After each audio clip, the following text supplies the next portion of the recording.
নমস্কার, তোমাদের সবাইকে সানাস স্মাইল এডুকেশন সেন্টারে স্বাগত জানিয়ে আজকের ক্লাসটি শুরু করছি।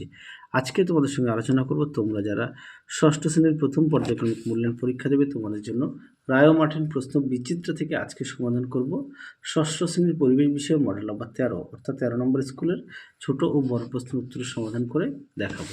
চলো দেরি না করে মূল বিষয়ে যাওয়া যাক। দেখো কি আছে, কোন গাছ থেকে রজন পাওয়া যায়? উত্তরটা লিখবে পাইন, অপশন সি। দুইয়ে দেখো স্বর্ণলতার যে পুষ্টি পদ্ধতি দেখা যায় তা হলো পরজীবী, অপশন সি। তিনে দেখো কোন জিনিসটি প্রাণীদের থেকে পাওয়া যায়? উত্তরটা লিখবে উল, অপশন সি। চার জায়গায় দেখো প্রশ্নের উত্তরটা হবে option D, carbon die oxide নির্গত হয়। পাঁচে দেখো প্রদত্ত কোন ঘটনাটি একমুখী? উত্তরটা লিখবে জলের বাষ্পীভবন, অপশন ডি।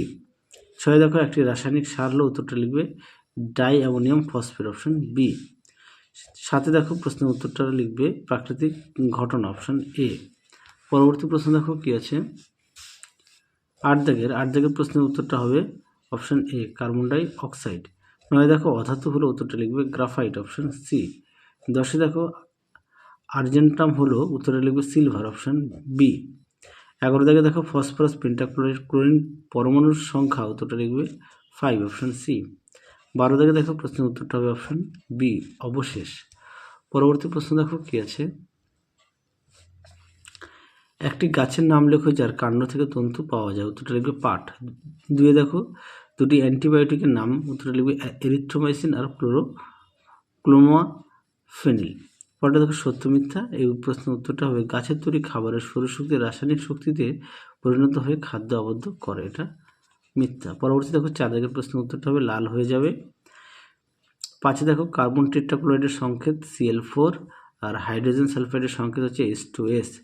6 দেখো চিনির মধ্যে কোন কোন মৌলের পরমাণু থাকে? উত্তরটা লেখো CH আর O। পরে দেখো প্ল্যাটিনাম ও ক্লোরিনের চিহ্ন কি?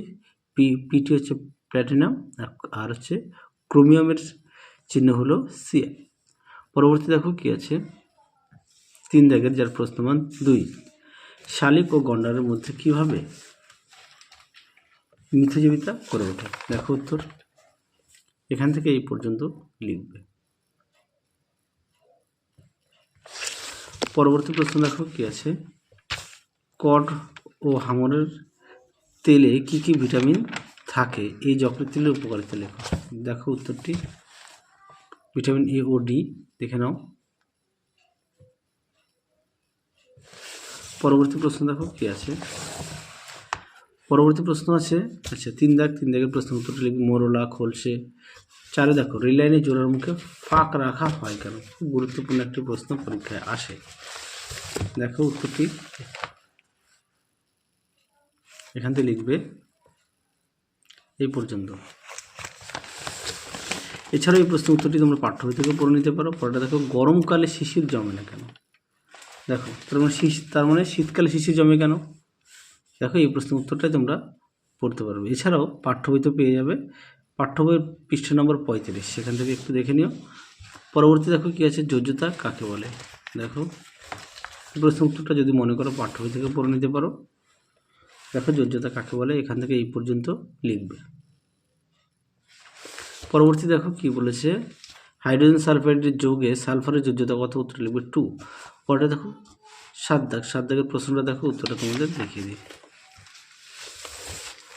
দেখো প্রশ্নটি উত্তরটি এখান থেকে এই অবধি লিখবে।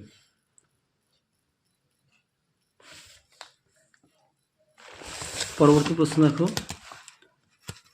8 দাগের প্রশ্নটা একটু দেখো, তুমি উত্তরটা দেখাই।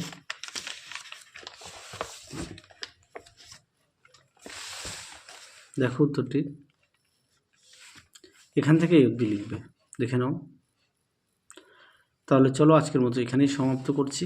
আবার দেখা হবে খুব শীঘ্রই তোমাদের পরবর্তী ভিডিওতে। তোমরা সবাই সুস্থ থেকো, ভালো থেকো। আজকের মতো টাটা।